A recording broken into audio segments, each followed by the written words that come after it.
Whether you're stepping into new territory or just getting your footing in the game, Origin Feats are here to help you stand tall. Today on J&J Tabletop, we're stepping into a discussion about Origin Feats and the changes to their 2014 counterparts. So let's not drag our feet. It's time to forge ahead and see how these feats can move your characters in the right direction right at level 1.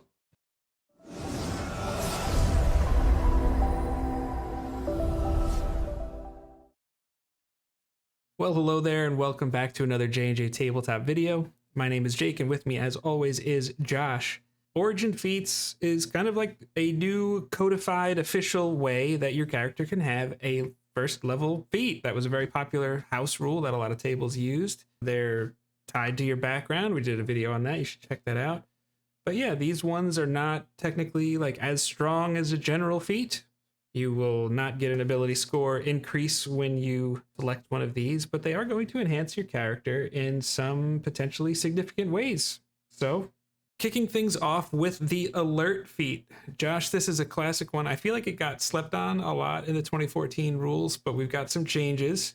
Yeah, I think the alert feat was a lot of fun. I would throw it on characters every now and then to just for a little surprise. And speaking of surprise, that's kind of what this feat had to do with. The new version lets you add your proficiency bonus to your initiative rolls. It also has a really interesting benefit, which is initiative swap.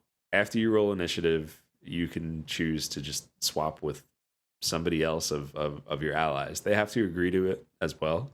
But I think it's a really interesting option for a number of characters to have. Like, if you're that assassin rogue that wants to go first and act before anyone else acts. I'm actually not sure if that's how Assassinate works anymore. I don't remember. Just you're mentioning a pain point. Let's just move on. Poor assassins. But there are certainly some things that are left out now, right? Like, what did it look like in 2014? Yeah, so it used to give you a +5 to your initiative rolls. I actually like the proficiency bonus. Kind of makes you feel like you're progressing. I like that change. Other creatures don't gain advantage on attack rolls against you as a result of being unseen by you. But the thing that I always hated every single time I read it, from the moment I read it in the 2014 rules, was you just can't be surprised while you are conscious. Surprise is always supposed to be something that's in the DM's toolkit to throw at the players, or the players to use to their advantage and see if they can get the upper hand on their enemies. But they removed that. Why do you think that is, Josh? I don't know that they saw a problem with it. I think it was more that surprise doesn't really exist anymore. I mean, it kind of exists, but not in the way that it used to. So it's almost like a worthless, oh, now you don't have disadvantage on your your initiative roll. It's just, I don't know. There's no point in that. But yeah, I think alert is always a great choice. Another Origin feat is Crafter. Crafter, I know what you're thinking. I barely know her. That's not funny, but At least I thought it was. You get proficiency with 3 different artisan tools. You also get discounts when you buy non-magical items. You get a 20% discount. And then you get fast crafting. When you finish a long rest, you can craft 1 piece of gear from the fast crafting table, provided you have the tools associated with that item and proficiency in those tools. The item lasts until you finish another long rest, at which point the item falls apart. This is so janky. It's weird. It's very weird. I think that's the perfect like, okay, word for it. This is like, it's less that you are a crafter and you're like you're. It should be called jury rigger. Yeah, like you're not like a skilled craftsman. You're like a MacGyver. You know, you need something, point in time, you can get it done, but it's put together out of paper clips and you know, Post-it notes. I don't know. So it's not going to last. But it is interesting. The discount I don't love. I'm all about players getting discounts. I think the shopping episode can be a lot of fun every now and then, not always. But just automatically having a 20% discount. Why? This feat doesn't even mean that you were a part of like a guild or anything like that. It just means that you could make crappy items that break after 8 hours. Yeah, maybe you're less MacGyver and a little more MacGruber. Yeah, there you go.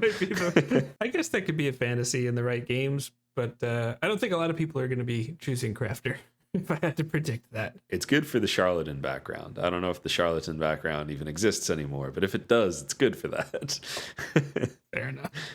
If you're in need of healing after that joke, let's talk about the healer feat and the changes there. The old one used to let you use a healer's kit to stabilize a dying creature, and then that creature would regain 1 hit point. As an action, you'd be able to spend a use of the healer's kit to let a creature restore 1d6 plus 4 hit points to it, plus additional hit points equal to the creature's maximum number of hit dice. The creature can't regain hit points from this feat again until it finishes a short or long rest. I think the concept is fine, but I don't really know many games that had that low of a magic setting where they weren't like, my healer's kit is when I buy healing potions. But the changes kind of give incentive for even magical healers to perhaps want this, and I really like that. And I think probably the reason you're saying that is for healing rerolls, which is the second part of the feat. But we'll start there. Whenever you roll a die to determine a number of hit points you restore with a spell or with this feat's battle medic benefit, you can reroll the die if it rolls a 1, and then you must use the new roll. Yeah, that's super beneficial for any sort of life cleric, or I don't think it exists in 2024 yet, but divine soul sorcerer. The other half of this feat is battle medic. Battle medic, very similar to what Jake had mentioned before. If you have a healer's kit, you could expend 1 use of it, tend to a creature within 5 feet of you as a utilize action. That creature can expend 1 of its hit point dice and then roll that die. The creature regains a number of hit points equal to the roll plus your proficiency bonus. I think it's nice to have it as a backup. I think this feat is a good one if you want to play the healer. And I know that's very obvious, right? But like, yes, it's not necessarily it's not necessarily for one or the other, but healing rerolls it's really beneficial if you're going to be casting healing spells a lot. I think that's the main draw. But then having battle medic too, it's like, all right, that's a spell slot that I don't have to use for cure wounds or healing word or anything like that. So I like the idea of like a soldier or fighter that's just, there's no healer in the party, but you do have that emergency like paramedic. So yeah. Definitely improvement in my opinion. Jake, I hope you brought your rabbit's feet, because we're talking about the lucky origin feat. Well done, good sir. Lucky feat underwent some changes, actually. It was probably, if I think just objectively speaking, if you just take a step back, this is probably the best feat in the 2014 rule set. Just this thing affects everything, and you can re-roll 3 of them in a day. I consider what they did to it a nerf. I think it was probably a good one. I think rogues are really, really, really gonna love having the lucky feat because of the way it works. The new one, basically you can get advantage on a D20 test, which specific language. I don't know if we've seen the words D20 test in 2014, perhaps, but I don't remember seeing it presented in that way. But that essentially means it could be an ability check, it could be an attack roll. You roll in a D20, try and find the result. You could roll with advantage, and also if a creature rolls an attack against you, you can have them roll with disadvantage. And you have a number of luck points equal to your proficiency bonus. I guess you get a little more over time. Not a little more, you get almost twice as many over time. Can't use it as much, but exactly like you said, rogues are going to benefit from this greatly because it gives them another path towards sneak attack. So, pretty significant in my book. Not dealing your sneak attack is painful as a rogue. It seems fitting that in the initiation process of building a character, you might choose to initiate magic by taking the magic initiate feat. And I think that the core of it is largely the same, but there's definitely some consistent themes in 2014, right? So the original version, you just choose a class: Bard, Cleric, Druid, Sorcerer, Warlock, or Wizard. You learn 2 cantrips and a level 1 spell from it. And then the spellcasting ability would match the class that you chose. So bards, sorcerers, warlocks would be charisma, wizards, intelligence, clerics and druids, wisdom.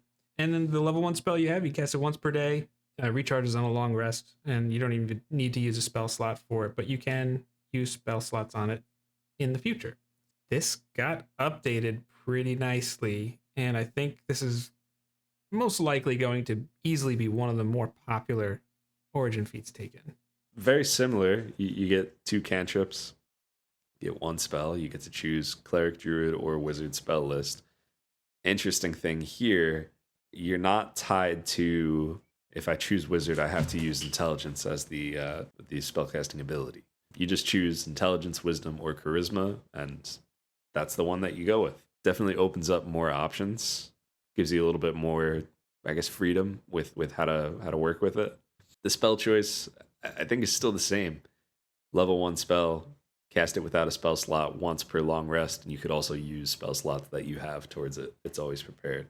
When you gain a new level, you can replace one of the spells you chose with this feat for a different spell of the same level from that chosen spell list. I think that's kind of interesting. Yeah, I mean, they do limit it now to either the cleric list, the druid list, or the wizard list. Kind of gives bards, sorcerers, and warlocks a little bit more of a unique identity. But the fact that you can mix and match your spellcasting ability to your however you want is really significant. I mean, I think, you're going to see a lot of your staples, like if clerics, your cantrips, it really does pain me to say you probably should consider guidance. If you're familiar with the channel, you know how much that hurts me to recommend that. But you could also get some classic damage dealing ones like Toll the Dead, Word of Radiance, Bless, Healing Word, Shield of Faith. Druids gets interesting to me because if you're familiar with the Shillelagh cantrip, that lets you take a club or a quarterstaff and you can use your spellcasting ability modifier to attack with it. This opens up a lot of fun things you could do, whether you want to be like a warrior cleric, charisma-based paladin, eldritch knight, a bard, valor bard. You're still going to have great options like Thorn Whip to be pulling people towards you, but Fairy Fire, Good Berry, Healing Word, some classic spells there too. The Shillelagh one really does kind of make me think it's going to be a very popular Gish choice. If your wish is a Gish, you got to go with something Druish. Don't be a wet fish. Go Druish. Yeah, and then even to be able to just throw the wizard spell list too. There's a lot of great ones. You want Find Familiar? Here you go. Magic Initiate is it's never a bad choice. Well, it's almost always sometimes fine. Do you like Magic Initiate? Let us know in the comment section. This is kind of fun. The Musician Origin feat. Instrument training, so you're going to gain proficiency with 3 musical instruments of your choice. You also learn Encouraging Song. So when you finish a short or long rest, you can play a song on a musical instrument that you're proficient in and give heroic inspiration to allies who hear the song. And then you can do that to your proficiency bonus amount of allies. So at level 1, you'll be able to do it to 2 allies. And then, it'll grow with you, though. There are so many paths to inspiration that I think this is one of those things that might be better earlier on and then kind of fall off. Yeah. But it's an Origin feat, so maybe that's what it's supposed to do. I don't know. If anybody is looking to be a pretty classic support character, I think that's going to be music to their ears. I think it's a little funny. It's like, I know there's 3 of you in the party with me, but right now only 2 of you will find this performance inspiring. I know you have to do what you got to do with this. But I also think it's sort of a way you're just spreading around the lucky feat, sort of. It's not quite the same, but that's kind of one way you could look at it. Yeah, this will fit some builds, and I think there's definitely people out there that will want to mess around with this. Was there a musician in 2014? I don't think so. No, you pretty much had to be a bard. It's okay to play music, and it's not magical. Just saying. New things. That's always fun. Yeah, whatever. That's a rough one for me because I feel like you're not still getting proficiencies for musical instruments in your background, right?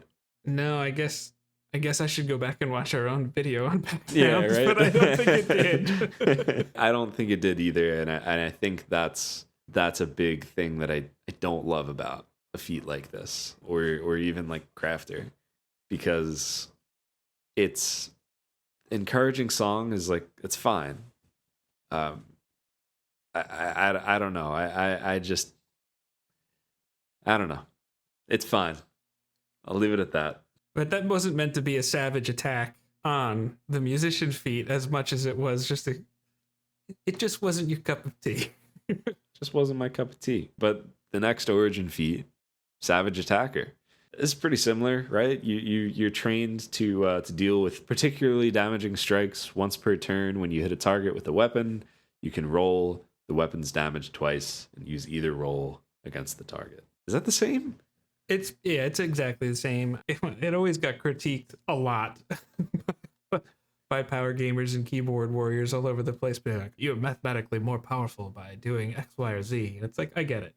If you ever watch their Great Axe versus Great Sword video, I think re-rolling a damage roll has a lot more of an impact if you're rolling 1d12 versus 2d6, right? So there are ways in which you can this actually can shine a little bit more than perhaps you might think. Still might not take it over tough if I was building a warrior out though with these feats, but it's there, and it's something to consider, I think. I might enjoy something like Skilled as an Origin feat, just getting proficiency in 3 skills or tools of your choice. It feels more like a background thing. You could create your little skill monkey. They don't have to be a bard or a rogue. You could be a fighter or a wizard or whatever you want to be, and still be skilled. Backgrounds are modular now, Josh. There's one sentence that lets you know you can do that. Yeah. You can get nunchuck skills. You can get that. I personally do like thinking that should be tied to your background. And if ever I took the skilled Origin feat, I probably would be thinking about those kinds of things about my character. What should they be able to do? Yeah. Does this wilderness guide, know magic, or do they know a bunch of skills? Survival, nature. Like, let's go. Yeah. I think Skilled can always add something. It might seem a little vanilla, but it's nice to cover something like fun. thieves' tools that the party might not have. Say, when I'm looking at Origin feats, I say Tavern Brawler. I barely know her. Tavern Brawler, I think, is a little different, I want to say. Oh, Tavern Brawler's nice now. When you hit with your unarmed strike and deal damage, you can deal bludgeoning damage equal to 1d4 plus your strength modifier instead of normal damage of an unarmed strike. You also get damage rerolls. Whenever you roll a damage die for your unarmed strike, you can re-roll the die if it rolls a 1, and you must use that new roll. Also get improvised weaponry, proficiency with improvised weapons. So if you like to pick up a chair and, oh my god, it's Jake with the steel chair, whatever you want to do. Yeah. And then push. When you hit a creature with an unarmed strike as part of the attack action, you can deal damage to the target and also push it 5 feet away from you. You could only do that once per turn. That's pretty significant. Yeah, and I think it's very different. Oh my goodness. Absolutely. Reroll your unarmed strike damage, and when you hit someone with an unarmed strike, you can push them. Yep. Yeah. I know that Echo loves to push things. As an open hand monk, that was like a special thing he could do with his Flurry of Blows. Yes, that's what it was, with Flurry of Blows. So now it's just like you could just do your regular attack, push him 5 feet. Yep. And 5 feet's not as far as you can with Flurry of Blows, at least in 2014. But there's no save. It just happens. So manipulating the battlefield is so many people that love to go into comment sections and just throw a whole bunch of math at you. It's like, yeah, and I know the obvious one's like, well, I could push someone off a cliff. Yeah, sure. You could push them back into spike growth, a wall of fire. You could push them away from an ally that needs to run, and they'd really like to not sacrifice their action because they're not a rogue or a monk. Like, there's so much power baked into just even that 5-foot push. You could push them away from yourself. Like, if you're, you can hit this thing, but it also has, or maybe you have heroic inspiration. You have a pretty good, to hit. Maybe it's a freaking dragon, and you're in melee with said dragon. Well, their reach probably would come into play. But let's forget about that for a second. You push him out of the way, you know you can't win the fight, and then you just run away. Yeah. And then the last origin feat is simple. It's not a tough feat to cover, but it is the tough feat. And it's the same. You start off, you get 2 extra hit points every level. This is never going to be bad to put on any character. Obviously, warrior classes are going to probably get more mileage and see that as a stronger option for them. Everyone can benefit from some extra hit points. Doesn't mean it's always the best option, but it's a nice starting point. We've gone through a lot of feats here. We have talked about so many feats. We've made so many feat puns. So I have 2 questions, 2 requests for comments. 1, if you have a favorite wordplay, drop it in the comments and let us know.